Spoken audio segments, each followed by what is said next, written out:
Hi everyone, this is Pooja. Welcome to your own YouTube channel, that is Pooja's Math. Let's start. Sum 105. An isosceles triangle with vertex angle 2 theta is inscribed in a circle of radius a. The area of the triangle will be maximum when theta is equal to. देखो हमारे पास result होता है, पहले result देख लो कि एक circle के अंदर, ठीक है, या कोई ट्रायंगल इंस्क्राइब्ड हो तो मैक्सिमम एरिया कब होता है, जब वो ट्रायंगल क्या होते हैं, इक्विलेटरल। और अगर ट्रायंगल इक्विलेटरल है इट मीन्स जो वर्टेक्स एंगल होगा वो क्या होगा, 60 डिग्री का होगा। सिमिलरली अगर क्वाड्रिलेटरल है सर्कल के अंदर तो जो मैक्सिमम एरिया होगा वो कब होगा, जब जो क्वाड्रिलेटरल है वो स्क्वायर होगी। इट मीन्स जो वर्टेक्स एंगल होगा वो क्या होगा, 90 डिग्री। तो हम ये फर्स्ट वाला रिजल्ट यहाँ पे यूज़ कर रहे हैं। यह ट्रायंगल है इसके अंदर, सर्कल के अंदर, तो ये इक्विलेटरल ट्रायंगल होगी। इट मीन्स थीटा क्या होगा, 60 डिग्री, और थीटा हमें क्या गिवन है यहाँ पे, वर्टेक्स एंगल 2 थीटा। तो 2 theta is equal to 60 degree, it means theta is equal to 30 degree, it means 5/6। Next देखिए, if the area bounded by the curve this and the line this is 9/2 then m is equal to. देखो यहाँ दिख रहा है हमारे पास x square है, तो ये पैराबोला की कर्व है, और ये क्या है, y is equal to m x, एक लाइन है जो कि ओरिजिन से पास करती है। तो इन दोनों से जो एरिया बाउंडेड हो रहा है ना वो गिवन है हमें, और हमें m की वैल्यू फाइंड करनी है। देखो वैसे तो आप जो पैराबोला है हम उसके सिर्फ 2 पासिंग पॉइंट बना के भी ड्रॉ कर लेंगे, सिर्फ हमें क्योंकि रफली स्केच बनाना होता है। बट मैं आपको एक चीज़ और बताना चाहती हूँ कि इसका जो वर्टेक्स है पैराबोला का, कि हम ड्रॉ कहाँ से करें, ठीक है। तो वर्टेक्स का जो फॉर्मूला होता है वो क्या होता है, सबसे पहले तो ये देखो यहाँ पे जो हमारा, इसको अगर हम इस टाइप से लिखिए तो एक्स स्क्वायर का जो कोफिशिएंट है वो माइनस है, यानी कि ए जो है वो <1 है, <0 है। इट मीन्स क्या होगा, ये डाउनवर्ड पैराबोला होगा हमारा, ठीक है। ये तो हमें पता चल गया।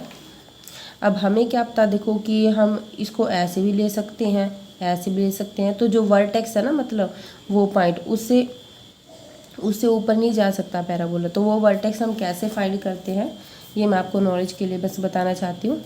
तो वर्टेक्स का निकालने का फॉर्मूला क्या होता है, -b/2a into 4a - b² 4a, ठीक है। ए बी सी की वैल्यू हमें पता ही है, क्योंकि जो पैराबोला की इक्वेशन होती है क्वाड्रेटिक इक्वेशन ही होती है। तो यहाँ से ए बी सी की वैल्यू हमने फाइंड कर ली और इसमें जस्ट पुट किया, तो हमारे पास जो वर्टेक्स का पॉइंट आया वो क्या है, 0.5 एंड 0.25। ओके, तो हमने यहाँ पे जो इसका वर्टेक्स है ये ओ है, यहाँ पे ड्रॉ कर लिया। उसके बाद हमें ये भी निकालना है ना कि एक्स एक्सिस पे किस पॉइंट से पास करता है। तो हमारे पास ये इक्वेशन थी, तो हमें जब जैसे फैक्टराइज करके वैल्यू निकालनी होती है तो कैसे निकालते हैं, y इज इक्वल टू जो भी हमें गिवन है उसको फैक्टराइज कर लेते हैं। देन x की वैल्यू 0 और 1 है, यानी कि पैराबोला जो है वो 0 और 1 से पास कर रहा है एक्स एक्सिस से। ओके, ये हमारा पैराबोला हो गया, ये पासिंग पॉइंट, ठीक है। y कितनी नीड नहीं है इसमें। अब हमें निकालना पड़ेगा, देखो एक लाइन है, जो लाइन ऐसा है ये ओरिजिन से पास करेगी। अब हमें क्या पता होना चाहिए, लाइन और पैराबोला का इंटरसेक्टिंग पॉइंट। एक पॉइंट तो यही आ गया हमारा ओरिजिन वाला, दूसरा ये निकाल लेंगे हम। तो क्या करेंगे, y की वैल्यू उठा के इस इक्वेशन में रख देंगे, तो m x is equal to ये आ जाएगा हमारे पास। एक सेकेंड भाई सॉरी ये रेड पेन है। M x is equal to x minus x square, तो इसको उधर ले जाएंगे, उधर ले जाके एक्स हमने कॉमन लिया, तो यहाँ से हमारी एक्स की वैल्यू 0 आई और एक्स की वैल्यू 1 - m आई। हमें यहाँ y की पॉइंट की नीड नहीं है, क्योंकि हम एक्स एक्सिस के रिस्पेक्ट में ही निकाल रहे हैं। तो जो इंटरसेक्ट कर रहा है पैराबोला एक्स को 0 और ठीक है 1 - m पे कर रहा है। तो area bounded by the curve क्या होगा, एरिया हमें गिवन है। अब यहाँ हम प्लस माइनस क्यों लिया है, देखो जब हम जैसे ट्रायंगल वगैरह या एरिया निकालते हैं तो हम हमेशा पॉजिटिव वैल्यू लेते हैं, क्योंकि हम कहते हैं ना कि एरिया तो पॉजिटिव होगा, ये नेगेटिव कैसे हो सकता है। सो इसलिए अब एरिया गिवन है तो हमें जो m है उसकी वैल्यू फाइंड करनी है, तो एरिया को हम दोनों तरह से लेके चलेंगे, पॉजिटिव भी और नेगेटिव भी। अब एरिया क्या होगा, देखो जो रेड कलर का दिख रहा है ना, यानी कि जो यहाँ से पूरा पोर्शन है ये वाला, यहाँ से लेके बी पॉइंट से फिर नीचे एक्स एक्सिस तक मिला के इस पोर्शन में से हम ये लाइन के नीचे वाला पोर्शन माइनस कर देंगे। It means area of A O B C A minus area of A B C A. अब जो ऊपर कर्व है वो पैराबोला की है, सो यहाँ पे पैराबोला लिख दिया, और यहाँ नीचे थी लाइन की थी, सो लाइन का राइट कर दिया। और जो हमारा पॉइंट ऑफ इंटरसेक्शन है, देखो कहाँ से कहाँ तक है एरिया, 0 से लेके और यहाँ तक एरिया है, तो इनकी जो इंटीग्रेशन में हमारे पास लिमिट आएगी 0 to 1 माइनस m। बस सिंपली इसको इंटीग्रेट कर दो और इसमें वैल्यूज पुट करो। देखो 0 पुट करेंगे तो 0 ही आएगा, ठीक है। देन सोल्व करके हमारे पास यहाँ तक आ जाएंगे हम, और हमने जो ये 2 था इसे 2 3 सा 6 कट कर दिया, तो ये आ गया हमारे पास वैल्यू। अब जब हमारा एरिया प्लस का 9 है तो m की वैल्यू 4 आ जाएगी, और माइनस का 9 है तो m की वैल्यू -2 आ जाएगी। सो हमारा आंसर क्या होगा, -2, 4। नेक्स्ट है हमारे पास, ठीक है, स्टेटमेंट गिवन है ये। अब इसके एक बार में थोड़ा सा नॉलेज देख लो। इसका नेम क्या होता है, कंजक्शन, इसको बोलते हैं हम एंड, इसका मीनिंग होता है एंड।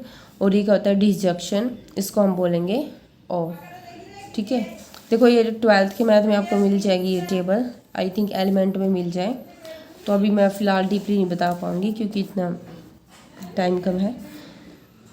सो इसमें क्या होता है, बस इसके बारे में बता देती हूँ आपको, ठीक है, कि पी और क्यू में, ठीक है, ट्रू ट्रू क्या होता है, ट्रू होता है, ट्रू फॉल्स ट्रू होता है, फॉल्स ट्रू ट्रू होता है, और फॉल्स फॉल्स फॉल्स होता है।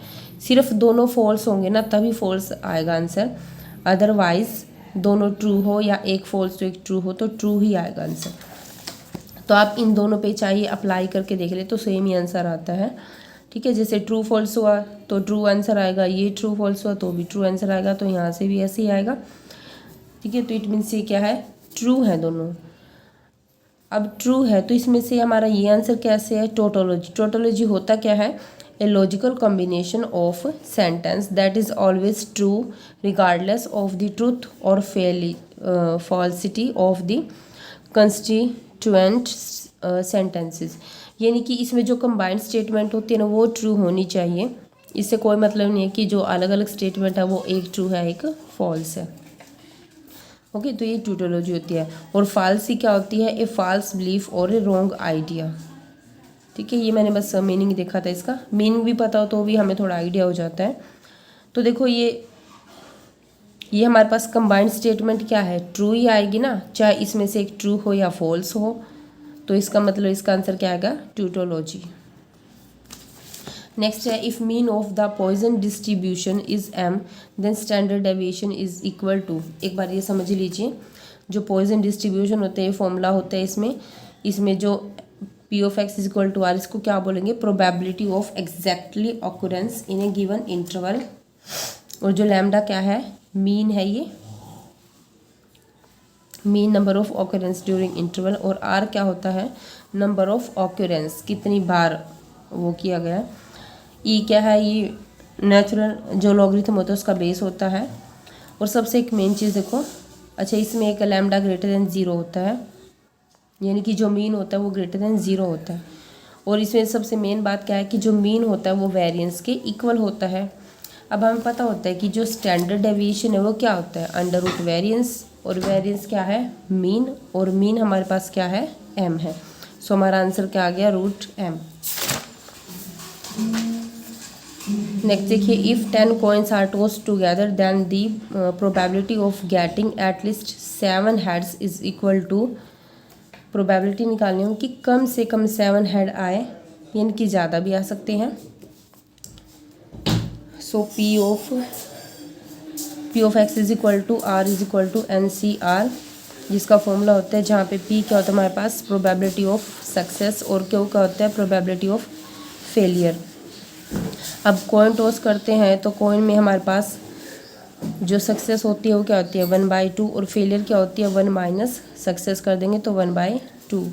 और यहाँ पे n हमारे पास गिवन है 10, क्योंकि 10 टाइम उसको टॉस किया है and r is equal to 7। At least 7 है, इट मीन 7 से ग्रेटर भी है, तो 10 तक जाएगा यहाँ पे। तो p of x greater than is equal to 7।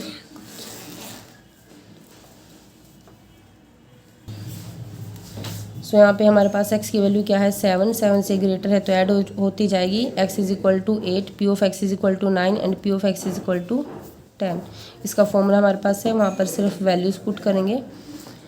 और p और q की वैल्यू 1/2 है, सबकी पावर अगर ऐड करें तो 10 10 है, तो 1/2 रेज़ टू द पावर 10 बाहर, 10c 7 plus 10c 8 plus 10c 9 plus 10c 10। अब हमें पता है कि जो 10c 7 है 10c 3 की